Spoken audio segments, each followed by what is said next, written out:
इस भागवत रूपी रस को भी पियो। और कैसे पियो? मैंने कई लोगों को देखा है, गांव के लोग होते हैं ना, तो अब चाय आई है तो लोग पीना शुरू कर देते, भैया चाय आ गई तो पियो। तो मैंने एक व्यक्ति को देखा था, सज्जन को, वो मेरे सामने बैठे हुए थे, उनके घर में हम निमंत्रण में गए थे, तो चाय आई सबके लिए, तो उन सज्जन के लिए भी चाय आई। तो वो चाय क्या थी, एक नीचे प्लेट था और उसके ऊपर वो कप पे चाय थी। तो उन सज्जन ने क्या किया, वो चाय के कप को उस प्लेट में डालते और उसका फिर आराम आराम से धीरे धीरे पीते और बड़े, और एक महाराज वो चुस्की लेते और फिर बड़े प्रसन्न होते। मैंने वहां से एक चीज का अनुभव किया कि अब आज से हम भी इसी प्रकार से अपने श्रोताओं को कथा पिलाएंगे। पहले क्या था, हम डायरेक्ट एक बार में पिला देते थे। हमने कहा नहीं, ऐसे मत पियो कथा को, धीरे धीरे पियो। पर कैसे? बोले इन कानों को दोना बना लो।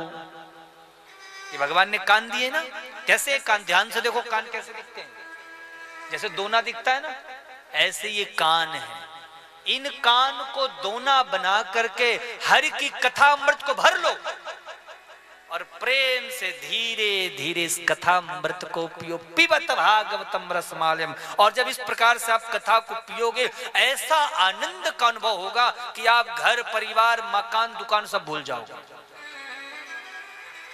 इसलिए यदि आप पीने के लिए आए हो तो बिल्कुल सही जगह पे आ गए हो, और यदि आप कथा सुनने के लिए बैठे हो तो माफ करना मेरी माताओं, आप गलत स्थान पे आ गए हो।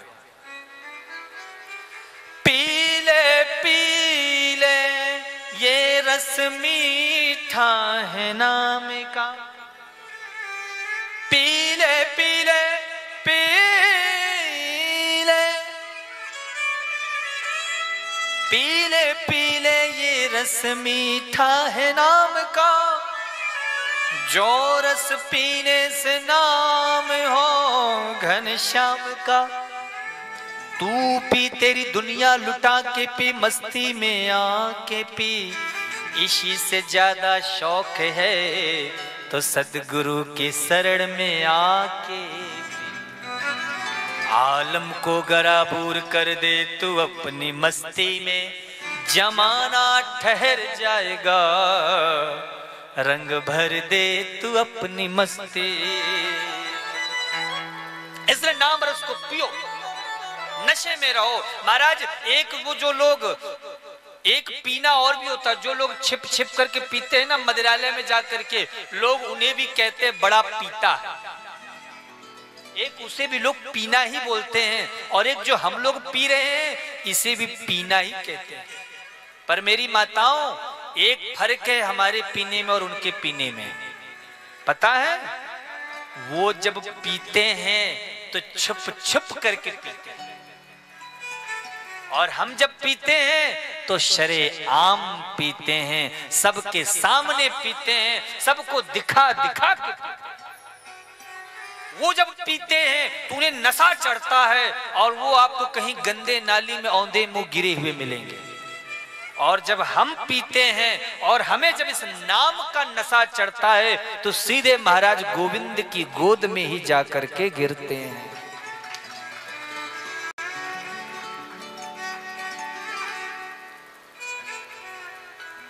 इसलिए महाराज नाम रस को पियो जितना हो।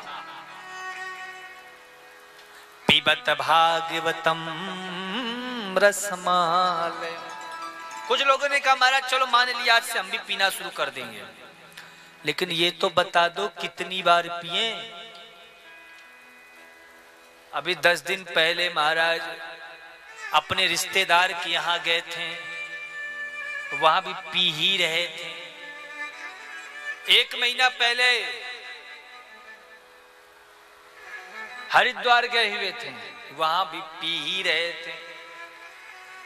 अभी 1.5 महीना पहले अपने घर के बगल में चल रही थी, वहां भी पी ही रहे थे। तो कितनी बार पिए? 1 बार, 2 बार, 10 बार, बार बार। व्यास जी कहते हैं, मैं बताता हूं, मोह रहो रसिका भुवि भाव का मोहर मोहर। जितनी बार अवसर मिले उतनी बार इस कथा अमृत को पियो। जो भगवान की कथा को सुनकर ये कह दे बहुत सुन ली कथा अब नहीं सुननी, सत्य कहता हूं वो भगवान की महिमा को समझ ही नहीं सकता। के कान हरि की कथा नहीं सुनते हैं वो महाराज वो कान सांप के बिल के समान है, जहां कोई नहीं जाता। जिनकी जिह्वा हरि का भजन नहीं करती है वह मेढक के समान है जो व्यर्थ में टर्राती रहती है। इसलिए महाराज भगवान के प्रति प्रेम, भगवान की कथा सुनने में मन बड़ी जब प्रभु की कृपा होती तब होती। किसी को शराब पीने का शौक होता है, किसी को गुटखा खाने का शौक होता है। गुटखा समझते हो ना? मैंने कई लोगों को देखा मुंह में भर लेंगे और उनसे यदि पूछ रहे भैया नाम क्या है तो वो नाम नहीं बता सकते हैं क्योंकि मुंह में भरा हुआ फिर खाली बस करते रहे। तो किसी को गुटखा खाने का शौक होता है, किसी को शराब पीने का शौक होता है, किसी को महाराज ये बीड़ी सिगरेट तंबाकू खाने का शौक होता है। पर जब परमात्मा की अतैव कृपा होती है तब हरि कथा सुनने का शौक होता है महाराज, जब भगवान की बड़ी कृपा हो। इसलिए जब भी अवसर मिले इस कथामृत को पीते रहो। कुछ लोगों ने कहा महाराज ये तो समझ गए पर ये तो बता दो किन्हें किन्हें पिला रहे हैं सारी कथा को। तो कहने लगे देखो वैसे तो मेरी कथा सार्वभौम में सबके लिए है पर दो लोगों के लिए विशेष रूप से। कौन कौन? मोहरहो रसिका भुवि भाव का।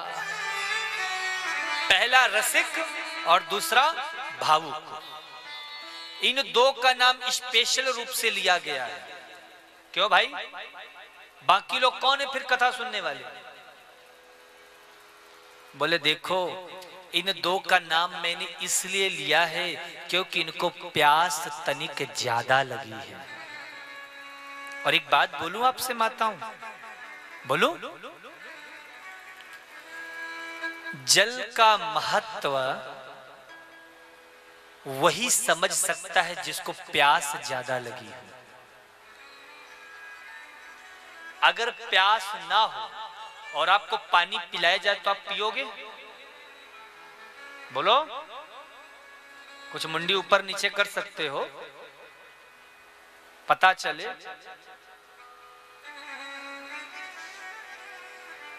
जब हमें प्यास लगती है तब हम जल की कीमत समझते हैं, पर यदि प्यास नहीं है।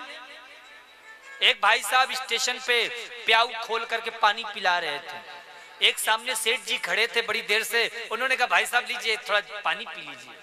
सेठ जी ने कहा नहीं प्यास नहीं है। अरे थोड़ा सा तो पीजिए। अच्छा पानी पिला रहे हो?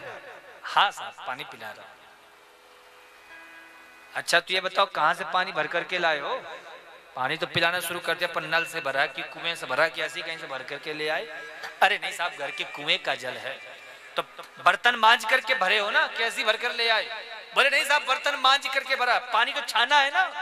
हाँ साहब मांज करके छान करके घर के कुएं का जल लाया, बड़ा ठंडा जल, एक बार पी के तो देखो। अरे ज्यादा ठंडा तो नहीं है ऊपर से गला और बैठ जाए। अरे राम राम, कितने प्रश्न। क्यों? प्यास नहीं। और विचार करो महाराज फंस गए हैं रेगिस्तान में, दूर दूर तक जल का दर्शन नहीं हो रहा है, प्यास के मारे गला सूख रहा है, मुंह चिपक रहा है। उस समय कोई एक लोटा पानी दे कहेंगे थोड़ा जल पीजिए, बोलो फुर्सत रहेगी पूछने की? मांज के भरा कि छान के भरा कि कुएं का भरा कि नल का भरा, उस समय तो जल दिखाई देगा। व्यास जी कहते हैं इसी प्रकार से भागवत में रसिक और भावुक दो लोगों को मैं इसलिए बुला रहा हूं क्योंकि इन्हें प्यास अधिक लगी। जो रसिक होते हैं, रसिका धावंती पटला, जो भावुक होते हैं, उन्हें ये मतलब नहीं होता कहाँ हो रही है कथा, कौन करा रहा है कथा, हमें चिट्ठी पत्री मिली कि नहीं मिली, उसे तो बस इस रस को लेने से मतलब है कि बस किसी भी प्रकार से ये भागवत के रस को हमें प्राप्त हो जाए, ये कथा अमृत हमको पीने को मिल जाए, हमारा जीवन धन्य हो जाए, हमारा कल्याण हो जाए, बस किसी प्रकार से कथा हमको पीने को मिले, ये भाव होता है। इसलिए महाराज सच तो ये है, इस दुर्लभ भागवतामृत को हर कोई नहीं समझ सकता। अब यदि आपको जबरदस्ती बिठा दिया जाए, चलो कथा हो रही, अपनी फैमिली की कथा सुननी पड़ेगी, अब जिंदगी में कभी नहीं सुना, अब यहाँ बैठे हैं, उठने का मन तो हो रहा, लेकिन बगल में देख रहे हैं सासू जी बैठी हुई है, उठोगे तो सासू जी कुछ ना कुछ बोलेंगे, तो बैठना ही। तो महाराज कथा कम होगी, झोंके ज्यादा चलेंगे। इसलिए कथा के प्रति प्रेम बढ़ाओ, अपनी प्यास को बढ़ाओ, जो पिपासु होता है उसे कथा अमृत के रस को प्राप्त करने में आनंद मिलता है। पर प्यास बढ़ेगी कैसे, बोलो, प्यास कैसे बढ़ेगी? हमारे कलश में खारा जल भरा हुआ है और उसमें हमें गंगा जल भरना है, तो कैसे भरोगे?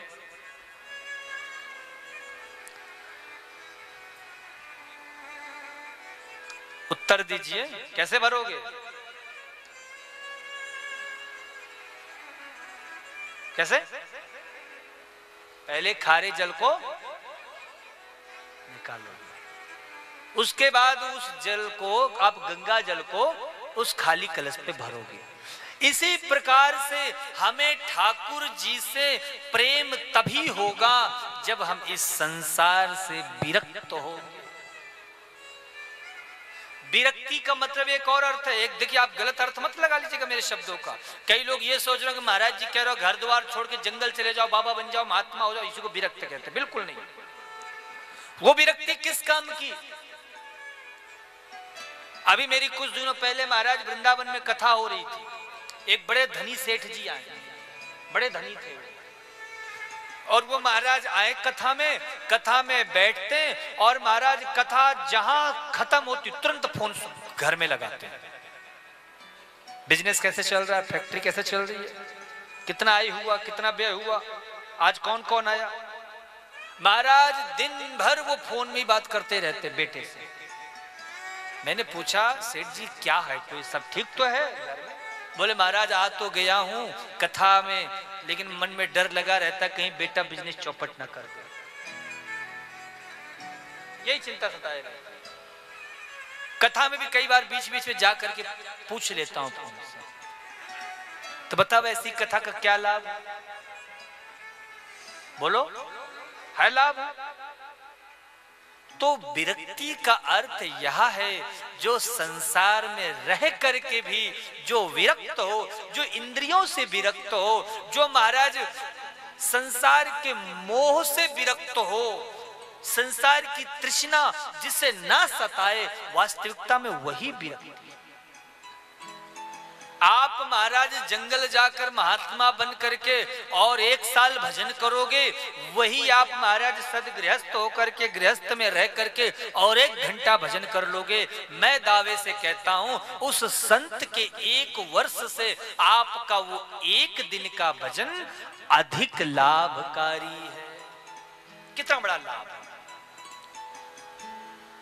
इसलिए संसार से विरक्ति होगी, तब ठाकुर जी से अनुरक्ति जुड़ेगी।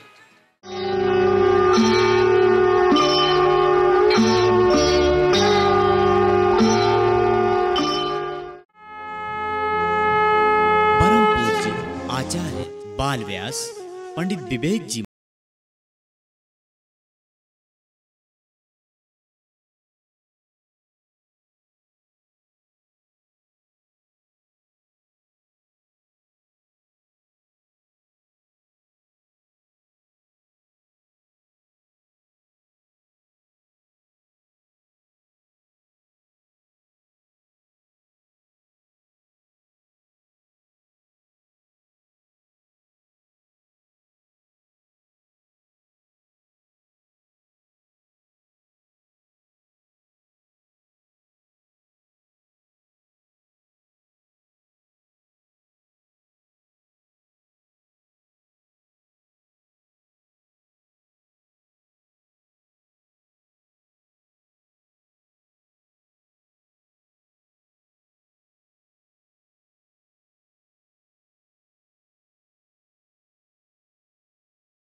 प्रभु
आप सभी श्रद्धालु श्रोताओं से, दर्शकों से एक ही मेरा आग्रह है कि गौ सेवा से जुड़ें।